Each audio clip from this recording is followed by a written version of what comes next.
Welcome to the Open Mic, everybody. We do this every week because you asked us to do it. You wanted to hear what was new with the platform, what bugs we fixed, and you wanted to do a little R&D or rob and duplicate from your MSP peers. My typical reminders. This is a highly technical call meant for folks who are building automations.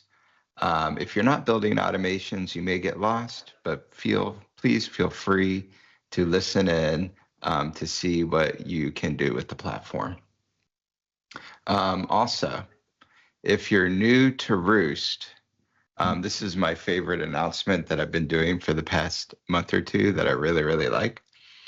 When I see folks or MSPs who are new to automating come into automation thinking they know everything and that they're the perfect automation shop already, those are the folks that tend to fail because they don't do things that other MSPs do that are succeeding, and that is ask questions.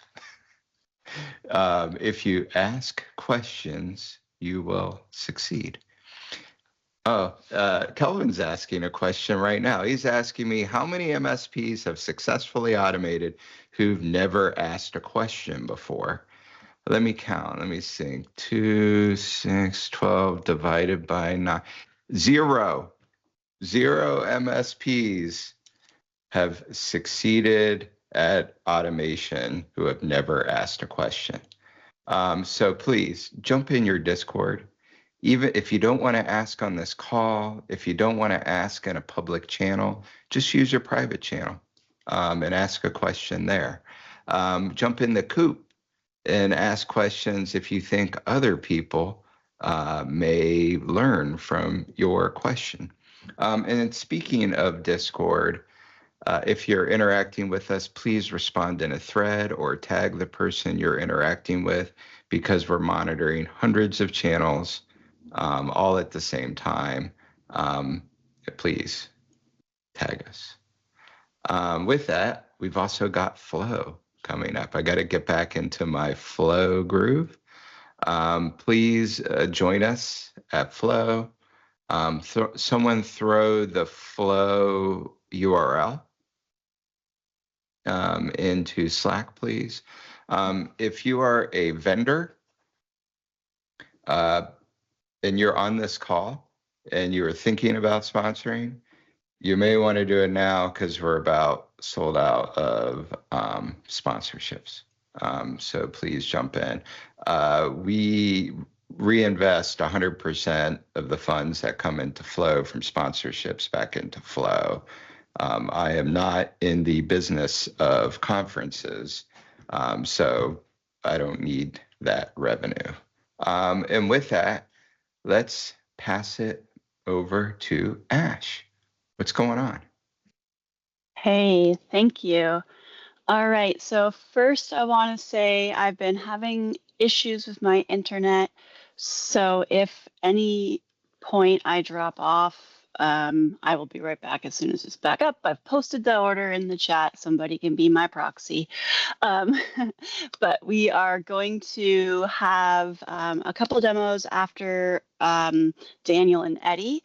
I do want to put a call out to everybody, though. For the rest of this month, I want to challenge us all to think about what are these things that we're learning if you're new, and if you've been around, and if you are thinking about like, oh, I can't demo this, it's too polished, it's not ready yet, or it's not polished enough yet.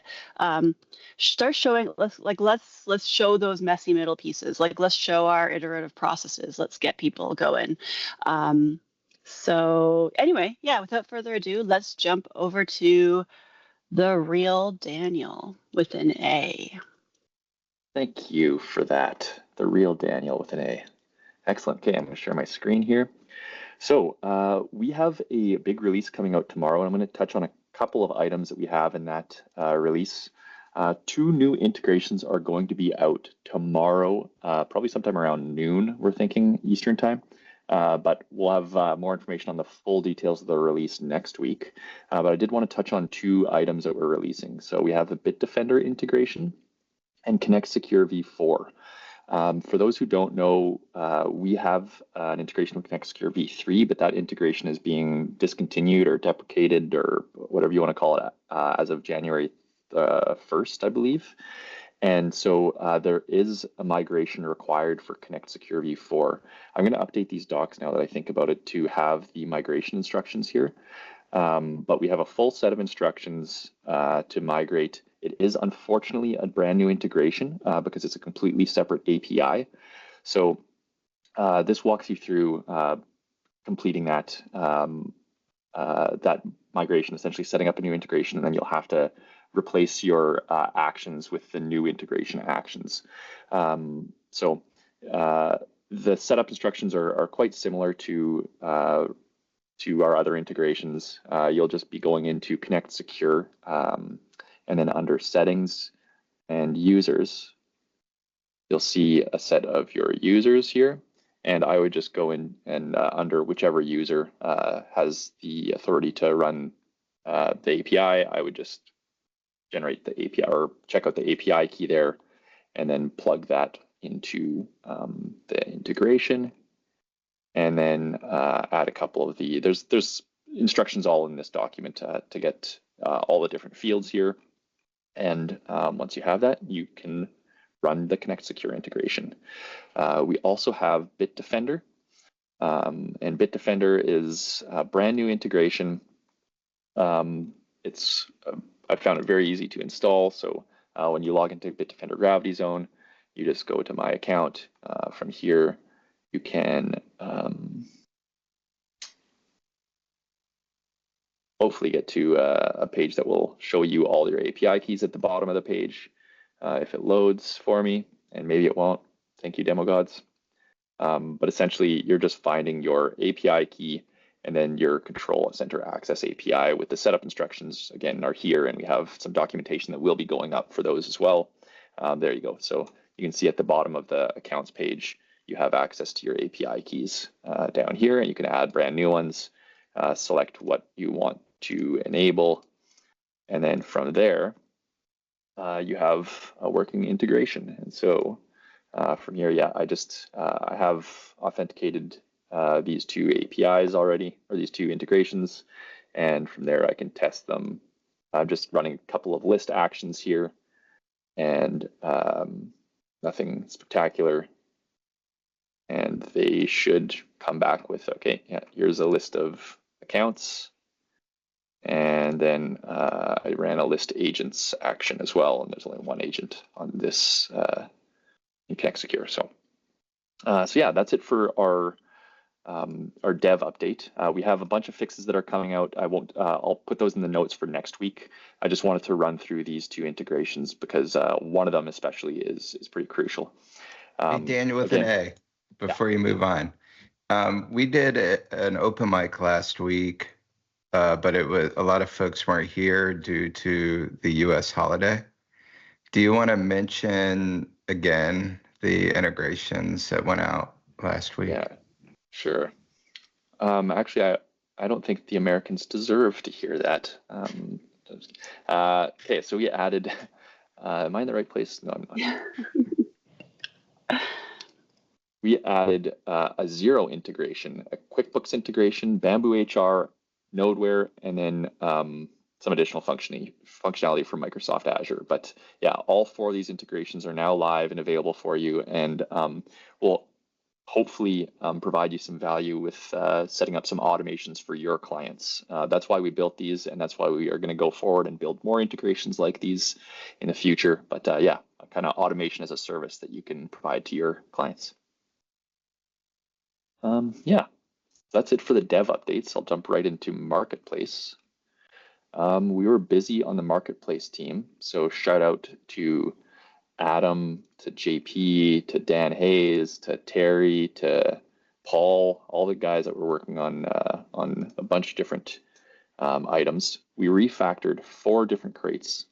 So we refactored the identified dual users in bypass mode, document groups in IT Glue or Hoodoo, billing reporting, and notify on conditional CA access or CA policy changes. Sorry. We'll have a demo for you next week to go through a couple of other refactors that we've been working on. Generally, we're prioritizing refactors this quarter. We want to make sure that the crates that are most used and most desired by our customers are executing at successfully at a high rate, and that they're becoming more reliable, more usable, more well documented, and following our best practices. And last week we fixed, I can't remember what the number was. JP might know the number off the top of his head, I'm not sure, but we fixed an incredible number of bugs last week in crates. And this week we've not done as many, but we've still done quite a few here. So we fixed 6 bugs relating to various workflows. So this one is related to offboarding. We fixed cloud-only groups not being removed when the AD configuration is set to hybrid synced. We added a check to Datto PSA to distinguish if the input is a ticket number or an ID. And then I won't go through each one of these in details, but some ticket creation bug fixes as well. And yeah, we still have, we're still working on getting app builder apps clonable and syncable. That's still ongoing. And then we are also continuing on the top 10 crates refactors that we're pushing out weekly. But yeah, that's it for the dev side and the marketplace side. So back to you, Ash. Thank you. All right. I think that I saw Clea, you said you're jumping in? Yeah. Clea, welcome No back. guts, but with a baby. And thank you. It's great to be back. Suggestion to the marketing team, we need little baby roost onesies. So we'll see how much she lets me present here. But I'll share the education team's update page in the chat and then share my screen. So some good news this week. Well, first game tip, and I won't be able to speak to this very faithfully, so doing my best to represent Brandon. If you are a Final Fantasy fan, then check out Fantasian Neo Dimension. It is out for all platforms, and if you like that kind of thing, go check it out. Willow can vouch for it. Shout outs to Alexander, Kevin, Zia, Stephen, Leah, Rob, Joshua, and Daniel for passing the foundation certification. If you have not yet taken your certification, there's a link on the page to do just that, so you can collect your prestigious badge along with the rest of us and get access to our top secret channel where we talk about top secret, cool certified things. Shout outs to Cabin, Michael, Dominic, Jordan, and Colby for passing the clean automation certification. And if you are ready for that advanced exam, there's a link right there on the page as well. One of the reasons I'm chiming in for Eddie, apart from just saying hello, I'm back to you all and to meet some new folks, is Eddie did a fantastic job leading the Foundations Live Bootcamp this week. It's an intensive 2 days of all of the stuff we teach in the self-paced Foundations course that's been updated and is live on Cluck University. So thanks, Eddie, for a great session. Thanks to folks who signed up and attended those. It is coming up again in January. Right now, we're offering it monthly. So you can go ahead and sign up if you'd prefer that over self-paced, or if you're my favorite student and want to take all the learning, self-paced, live, all the things, there's opportunities for you. As always, you can ask us any questions in the CluckU Discord channel and sign up for office hours to go through anything in more detail, Jinja, sub workflows, etc., all those good things. We've got a few new things on the website, a new section added for the bootcamp, just to let everyone know about those, make sure that you have a chance to register. Again, next one's in January. We have a landing page with all the latest courses, self-paced or live. And if you have any feedback about training, there are 2 places you can do that. We've also got some updated pages in our documentation, specifically an alert or note for Connect Secure Integration Migration, version 3 to version 4. Roost certification how-to and troubleshooting guide to make sure that you get those prestigious badges at whatever cost. We added an app builder AMA section to let folks know about those, and updated our welcome and enrollment page. So if you have any questions about those, let us know, and Willow will do her best to answer them. Thank you, Willow, and thank you, Clea. Welcome back. Thank you. Immediate hit. She's already been asked to come back, so we'll be looking forward to that. She was here at 10 days, and now she's 11 weeks. Thank you. All right, so now we're going to jump over to our demos, starting with Jen. Jen has an SOP that she's built into ConnectWise that makes it easy for people to interact with Roost. Is that right, Jen? Yeah, a little bit, yeah. So, as Aaron likes to say, you can't automate a process that doesn't exist. And the process that we used to have was, going in and manually assigning tickets to, assign resources to tickets for projects and stuff like that. So that was taking a lot of our project manager's time. And instead of being able to manage the projects, he was managing like 900 tickets and the assignments, and it was a nightmare for him. So, especially because we seem to want to make everything a ticket, but that's another story, not here or there. So we got together and we discussed like a method that we could use, right? To say, I want to assign specific resources to this ticket when it gets created. So we just add some tasks saying, I want to assign the project manager and I want to assign finance to the ticket, right? So when you go into the project and you create it, you could put a start date in there for whatever you want, and you just apply the template, right? Once it applies the template, yada, yada, yada, just duplicate this for...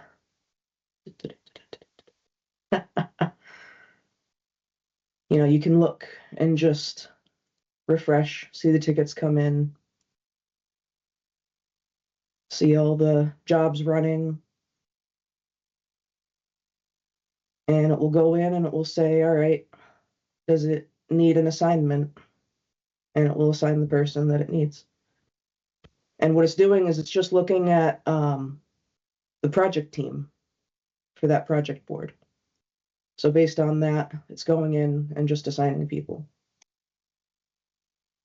And if you add a date after, so say you had, project manager 5 or something like that, or, technical resource 1 or sales 2 or something like that, it will look at the estimated start date and it will add 2 days from that.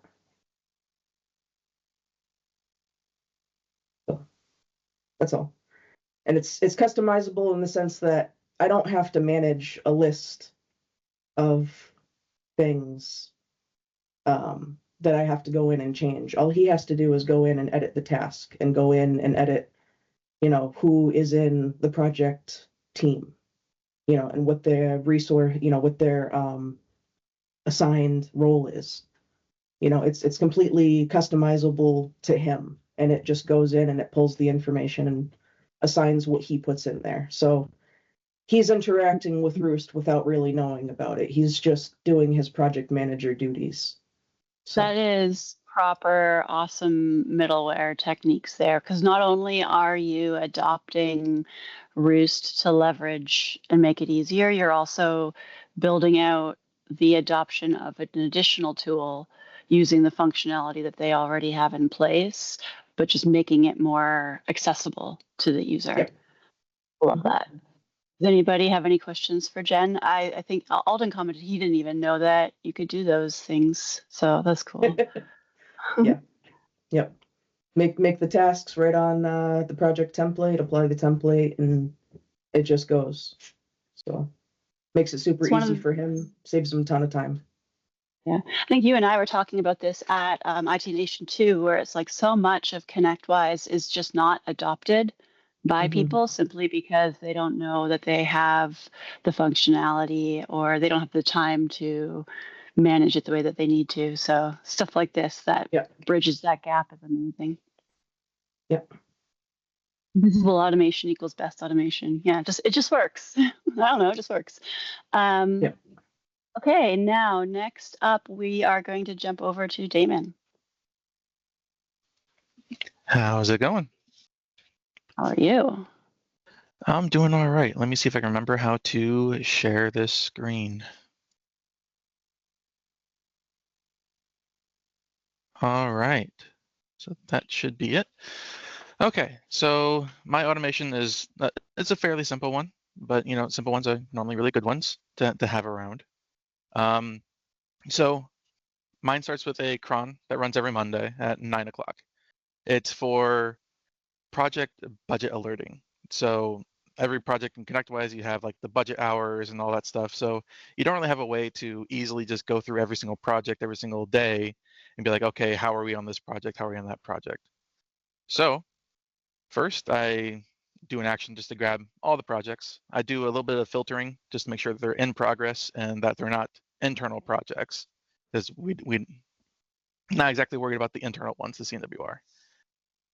I throw those into a list and I ship them off and do a loop onto a sub workflow. So this one will take each project ID. It'll grab the tickets, the amount of tickets that each project has. It'll grab the info overall of the project.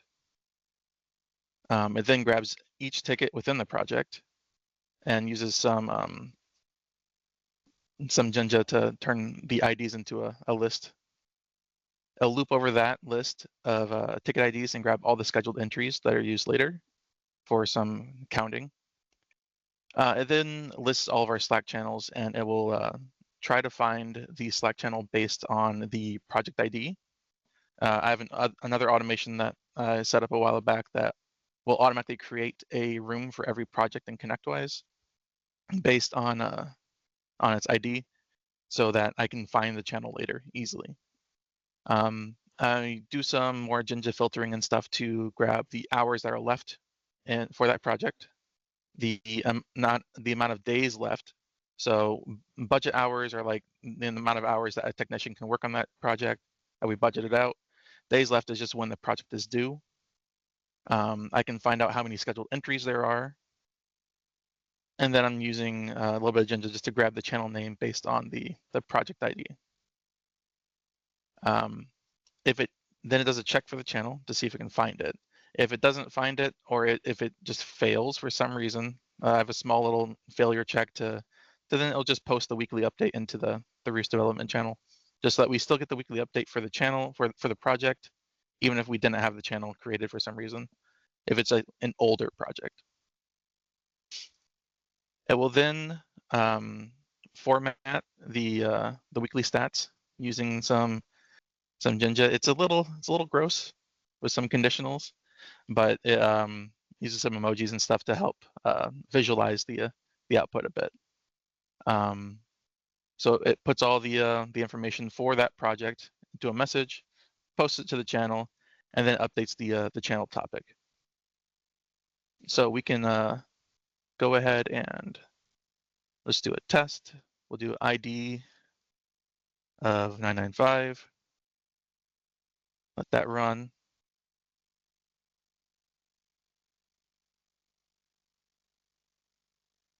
Then if I bring Make sure you're in the right channel in Slack. I made sure. So you can see it went through and found the channel for 995 based on the ID.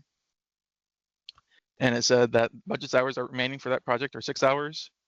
That project is due in 29 days. There's 3 open tickets out of 3, which means that none of the tickets are in progress, none of them are being worked on yet. And we have 0 scheduled entries for those tickets within the next 7 days. Technically, it puts it as on track because we still have so much time left, but these are red because there's something should be done about these. There shouldn't be all the tickets being open and not touched, and we should have some stuff scheduled within the next 7 days for each project. So it's fairly simple, but it gets the job done. What's been the biggest time saver, you think, just in terms of like the cross-functional efforts? I can speak to that because I'm probably the biggest consumer of this thing. Yeah. So I sit in a lot of these project channels, and it lets me come in Monday morning and basically just get an overview of what I need to pay attention to for the week without having to log in and manage it all. Like, it just updates Slack with the status of it. So Monday morning, I'm like, oh, I need to go like hassle Matt about why this one's not making progress. That's a huge time savings over what we previously had to do.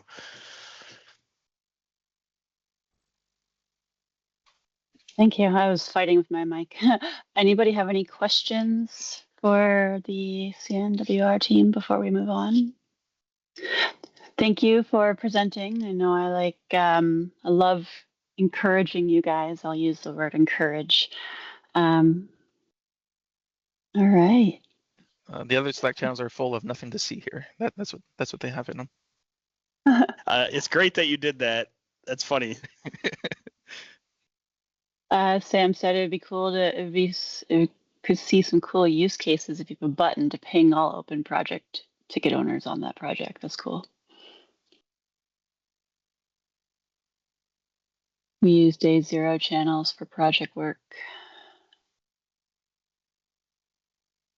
Yeah, big time. The auto generation is just like such a big part of that because it's like human error erased.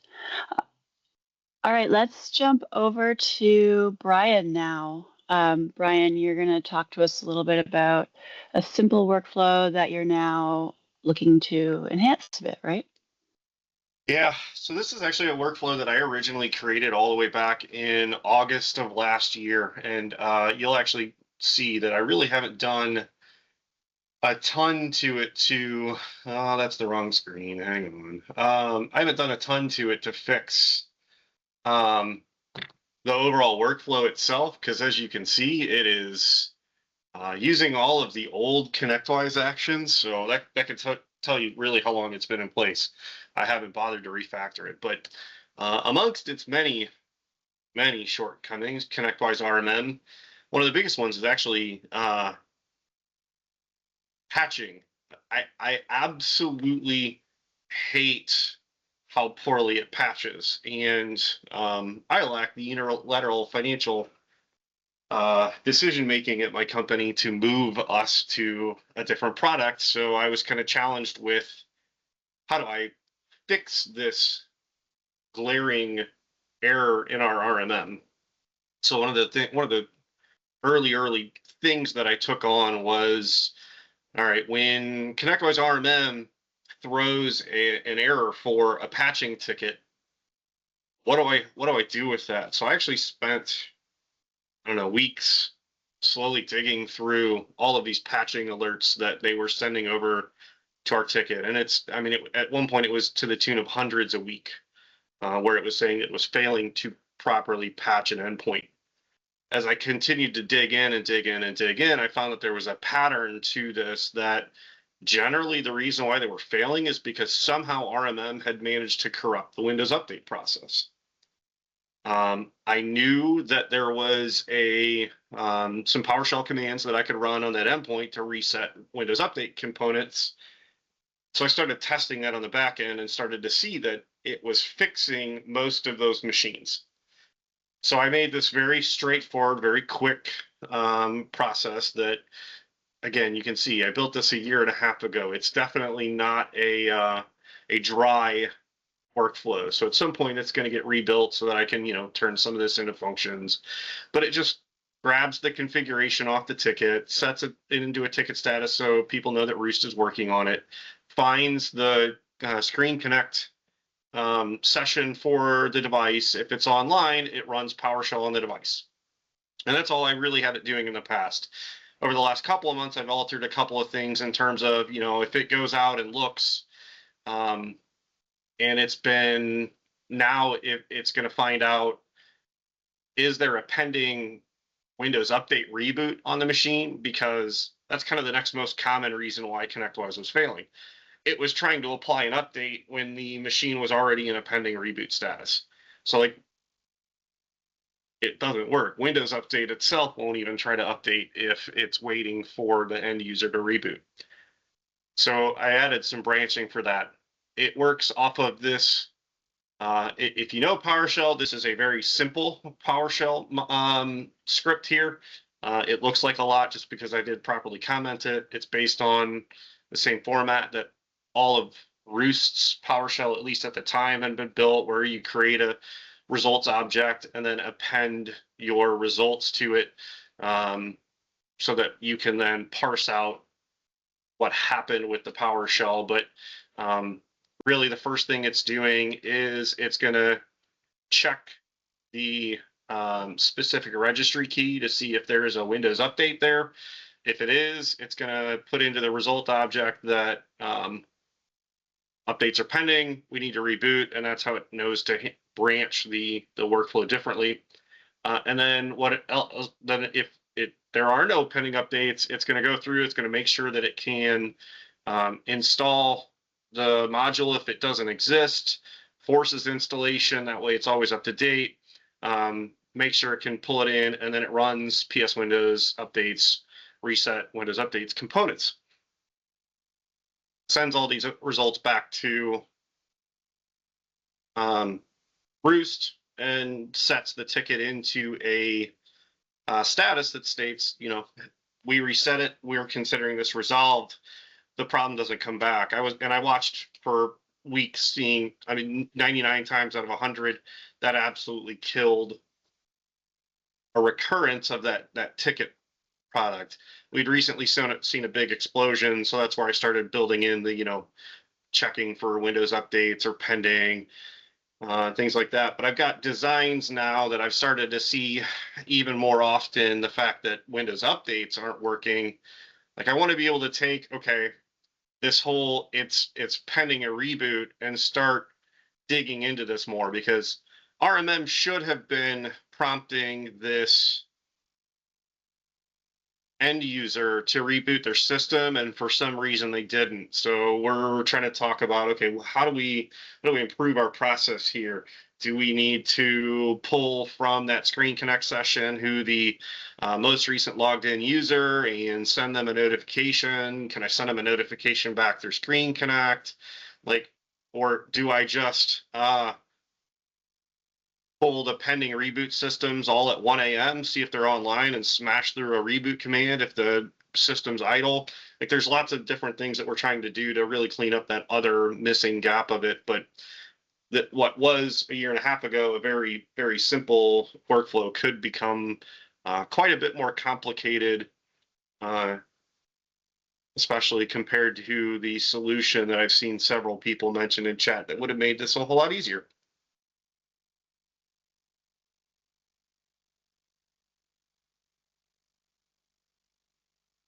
I don't know. I'm open to other suggestions other than move to that product, because that would be my preferred solution, but I can't make that decision.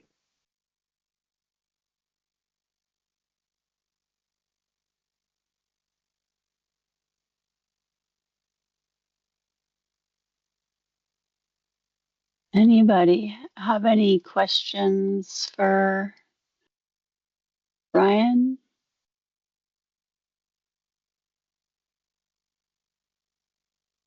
Yeah, Brian, how much time does this save that you didn't notice that it would save when you started working on this? So the funny thing is, I don't know if we're really able to quantify a ton of time savings on this, because I think it's more, this became more of it let us start to do things with these tickets that we were just never able to do. Because I think when I started looking at this last year, a year and a half ago, when I was saying it was coming in at hundreds of tickets at a time, our dispatcher was just like selecting half of them and just closing them and hoping they never came back.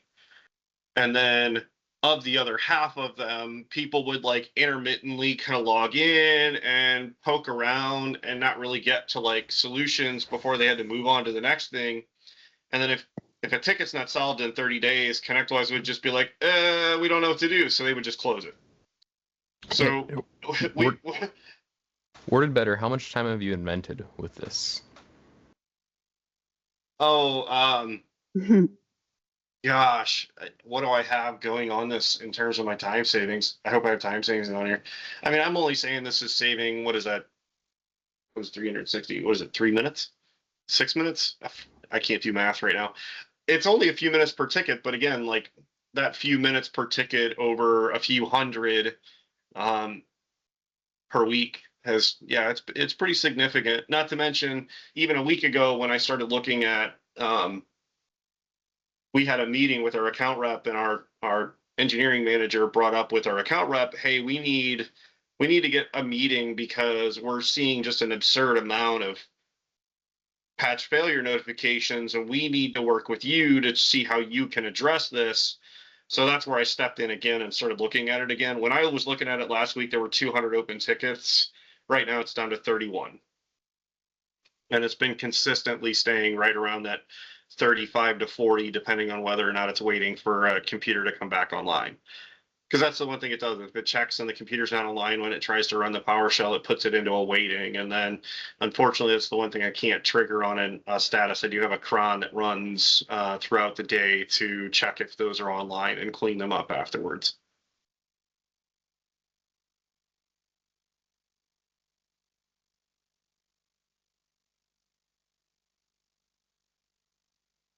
Trying to keep an eye on the chat at the same time as scrolling so fast.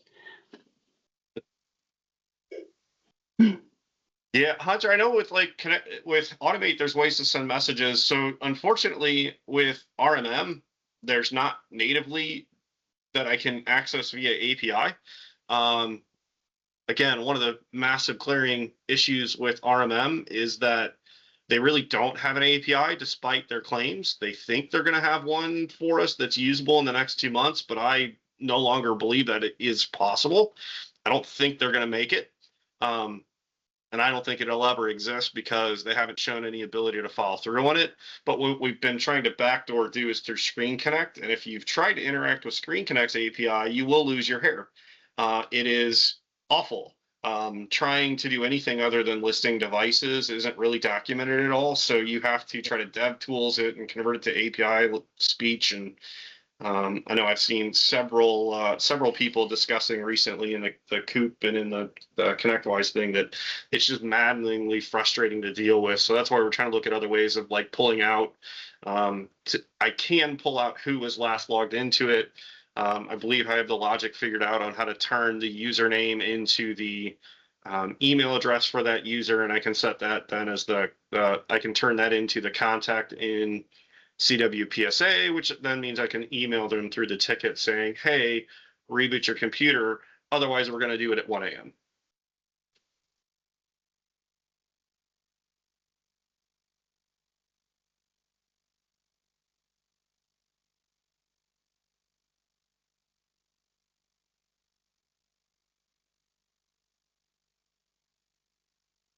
All right. Well, that was the end of all of our demos. Now we move on to our traditional Q&A type of section. We've got a bunch of time, so if anybody else has anything that they want to show off or talk about, I'll give you some seconds to think about that.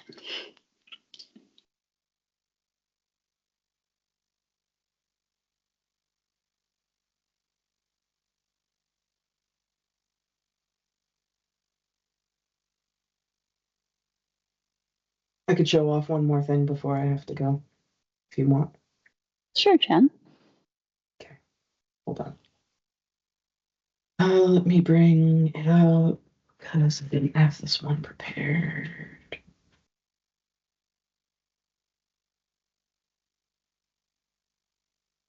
So I want to thank the Roc for helping me a little bit with this yesterday. Let me generate one.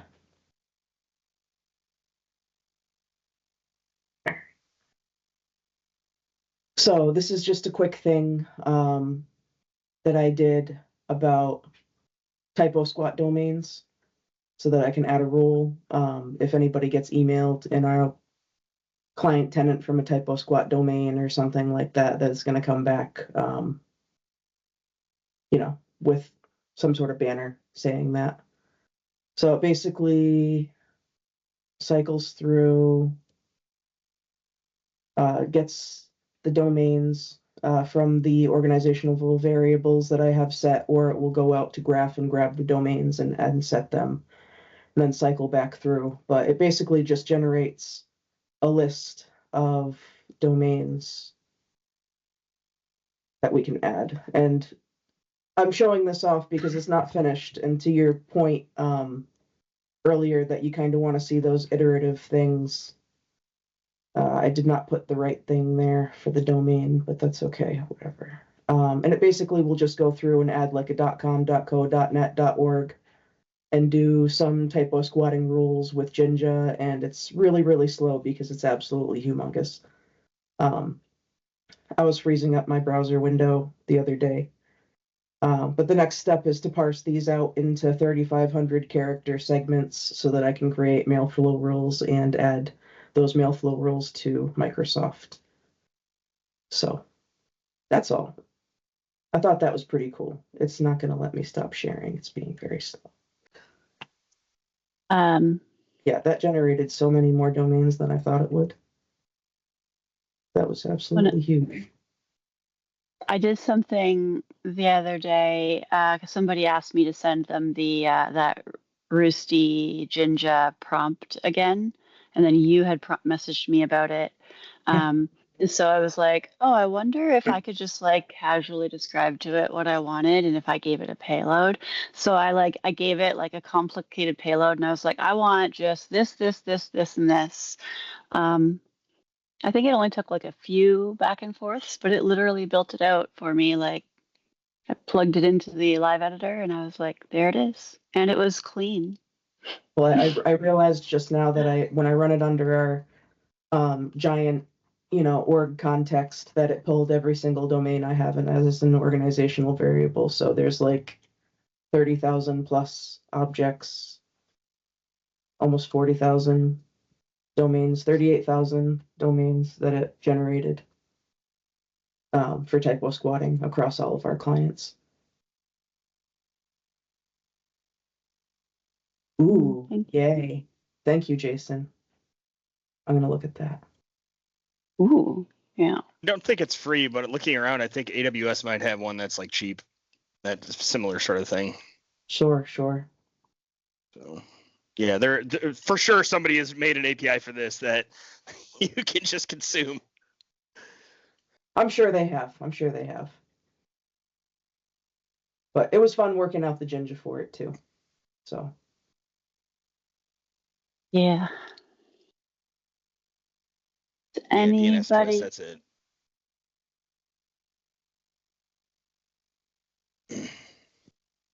Anybody else have any questions they want to talk about? Topics they want to bring up and get the crowd's opinions on? Now's the chance. ETA on folders. I don't know. Never. Q4. So I have a very Q44. I have a very serious question. There's this concept of time, and sometimes time can go into negatives. I was wondering if Roost could account for negative time savings. Yeah, I mean, what if I make a workflow that causes people to waste a bunch of time? Like viewing random XKCDs or, We have philosophy discussions or about memes. Evan, did I see your hand pop up? Was that an accident? It went down pretty quickly. Okay. Is anybody generating HTML in a fashion that the Roost isn't doing it, or differently than Roost is doing it in their HTML generation workflows? What way? Just kind of open-ended, because I know that Roost is doing it either via webhooks or by inserting it into a template and then pulling it that way. But kind of open-ended. Is anyone doing anything cool with HTML based off of SIP workflows and rendering that on a client-side application or something? Seems like he's trying to lead a question here. I'm just asking. Like I want to see cool things.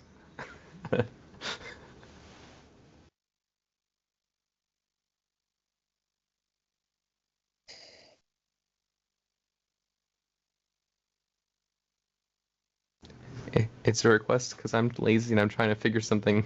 I'm trying to figure out how to do something. Hey, Jen. Bye.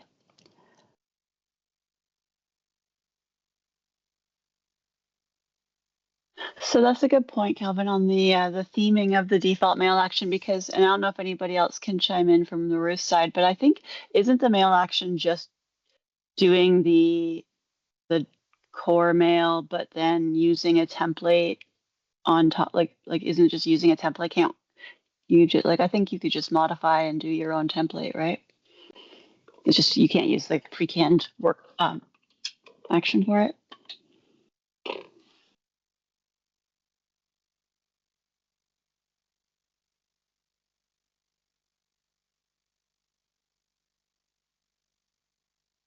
I forget if that pre-mailer website that I just shared in chat was shared here or if it was shared in open mic from SIP, but I do remember that being brought up as a nice way to wrap emails without having to manually do it yourself. Yes. So the biggest issue when you're creating HTML for email is that only very specific things are included.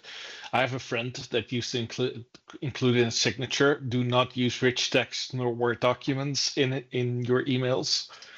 Like this friend is on this call, so I can say it. But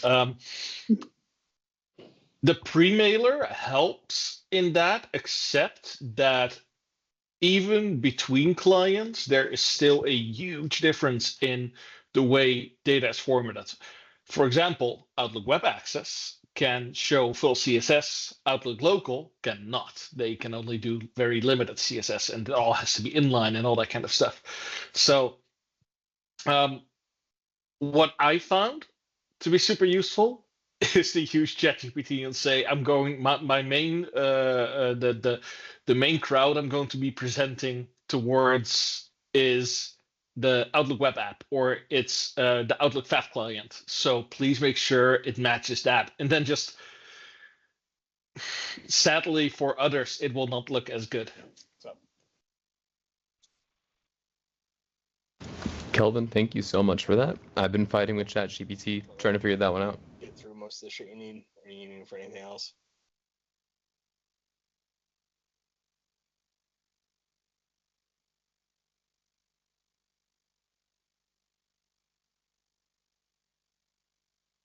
Oh, what else we got? 10 minutes left. We don't have to stick around if you guys don't have anything else you want to talk about, but we got a lot of smart brains on here. I have a question. So I'm learning all this, and I'm relatively new. We've had Roost for about 9 months. I'm not a programmer, not a developer. I'm just a regular old tech, system administrator. Been doing this since I can remember. I'm fighting a lot with, I'm getting things done. I created a workflow to create a Teams meeting when we create a ticket that's linked to a particular user, and then selection to say it's a Teams meeting. So I'm getting through it, but it's taken me a long time. Do you guys, do you guys have somebody that's more knowledgeable working inside of Roost?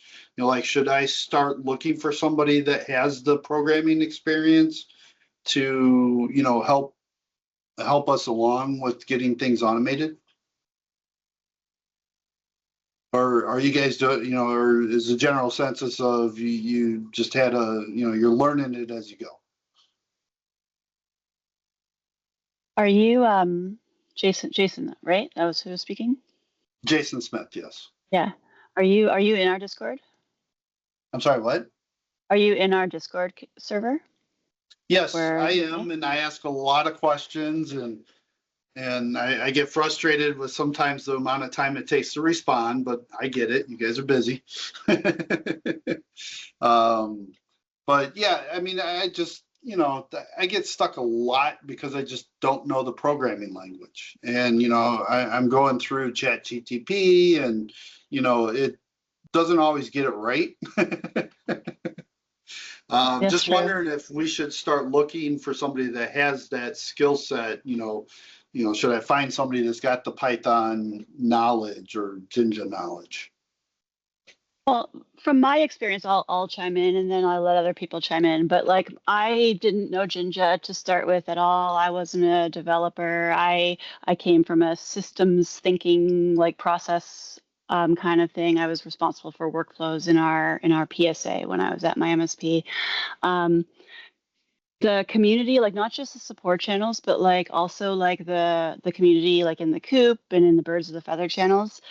Watching those conversations is one of the ways that I learned the most, but then also just like bouncing stuff off of people on these calls. We also have our ProServe team that like anybody could speak about that. They could speak about that. They're showing stuff off as well. But my 2 cents is like dig into the training and the community, and you eventually get there. I still don't feel like I know anything, but I have different aha moments along the way, right? What do anybody else want to chime in? Like what Yeah, worked for them? I'll chime in, but I'd still love to hear from some MSPs out there. PowerShell. There are a lot of MSPs that are really good at it. They've got dozens of people that are good at PowerShell, and then there's some MSPs that have 0 people, right? And they don't get a PowerShell person until they're able to train someone who's interested in learning PowerShell, train them up, or hire them. It's really, and it's also it's kind of how does your brain work type of thing. Like some people, they can crack open a how-to guide and just read 20 pages, and then all of a sudden they're an expert at it. I think that's what happened to Ashley as well. So I don't know if I call it programming, but I would take a step back, and this is for the MSP industry at large. I do want to start speaking next year on this topic, which is I think we were all developers before Roost. And I think we were all developers as an industry, even when we were writing our scripts. I think by not calling ourselves developers, when we wrote our PowerShell scripts and we wrote our Bash scripts, that we were doing it so we didn't have to do SDLC. So we didn't have to version control our scripts. We didn't have to have anyone peer review our scripts or code review our scripts or have our scripts go through QA, because we really weren't coding. We were just scripting. Am I crazy? Does this sound like a good Aharon rant? I think we've been developers for years. We just haven't been calling ourselves developers.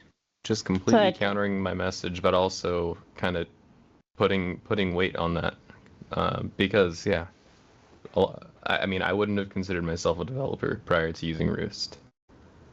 I wouldn't consider myself one now either, but Ryan and I were talking about this too, where it's like we didn't like an integration mindset or systems thinking. Like it doesn't need that traditional tech, and with the shaping of technology into these new age platforms that take away a lot of that old school mentality of you need to be technical to do this, we're bringing in a new age of what it means to be technical, and process savvy is it. And that's the thing, is like developing a process on paper is just as just as important as developing the actual C#, Ruby, Python, whatever. Pick your poison. Jim Barry, you have your hand up. Yeah. At the risk of my voice sounds terrible. I am not sick. I've lost my voice, but I just want to say I suffer because I was a developer back in the day when there were not a lot of languages. There were not a lot of pre-built things. The closest thing we had was our own sort of subroutine that we would kind of like blend right back in, and then even that would diverge over time. What What happens as a result of that is that sometimes I overcomplicate the thought process behind something that could be done in Roost in just a few actions. What I would tell you is if you're struggling to really come up with what step is next or what you want to do next with Roost, is to maybe stop and like look at it from a different perspective of what do you want the outcome to be, and stop looking at what does it take right now to build, what are the building blocks. Look at the outcome and then work backwards from there, because if you're like me, you start building all the little bits and pieces, and then all of a sudden you have 90 little bits and pieces that you have to glue together. If you focus on the outcome, you're very likely to maybe compress the number of steps that it's going to take to get there, because there's possibly either things already built in Roost that you could leverage little pieces of existing workflows, or you could steal an existing workflow and just modify it. You can get to market with whatever it is that you want to use for yourself or for a customer or whatever a little bit faster by reusing the components that already exist. And for me, it was hard, but I'll tell you that I changed my entire mindset and changed from I will design and delegate and then review and release, as opposed to sit there and try to develop when all that happens is my Teams goes off, 52 times an hour. I get people walking up to my desk, or my dog jumps on my lap in the middle of the thing. And, it's not my superpower anymore to sit there and develop, but that doesn't mean that your superpower is or isn't that. Find your superpower, and if you need to upskill or cross-skill your team, do it, because it's well worth it.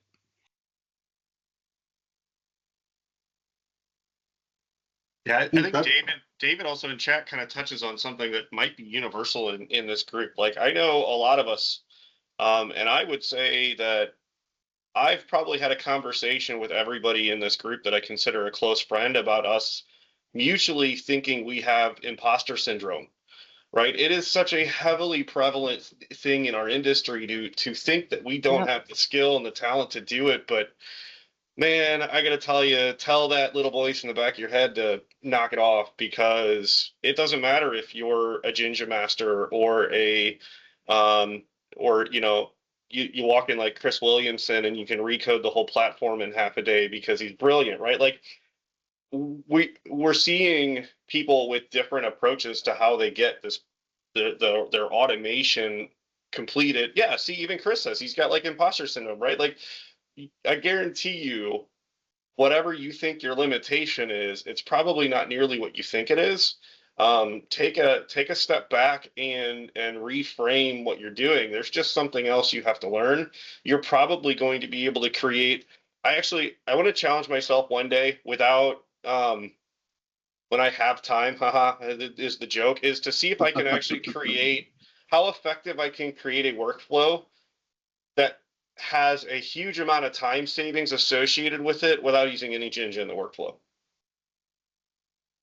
Because I know it's possible, right? There's plenty of they've got plenty of data manipulation actions in there, and I think if we run into some really unique ones that are useful, I've seen Roost be willing to add more of those, especially if they're really powerful in terms of being able to do like list compression and advanced list operations. Like, those are things that, right, the platform can help with. It's fairly low code already, but there's ways. I know I could make some really powerful stuff without ever having to know Jinja. So like, Jinja shouldn't be your barrier. It should be, how do I get from A to B and interconnect all of those steps in that process.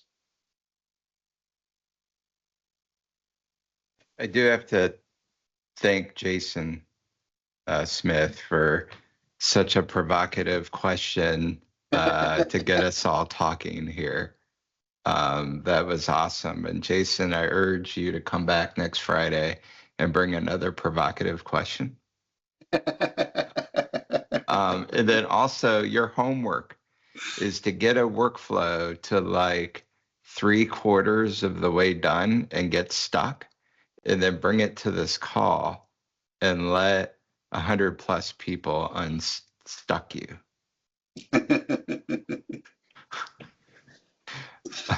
So thank you. All right, everybody, we are 3 minutes over. I want to thank all the folks who demoed in front of over 150 people. So thank you, folks, for spending your time to get a demo ready and doing it. I know it's stressful. And thank you, Ash, for leading the call and getting it together. Thank you, everybody, for joining. Thank you, Yep. Daniel, with an A, for not bringing us folders again. Meow. Have a good Bye. weekend, Folders, everybody. these calls will stop Bye. happening. Meow. Meow.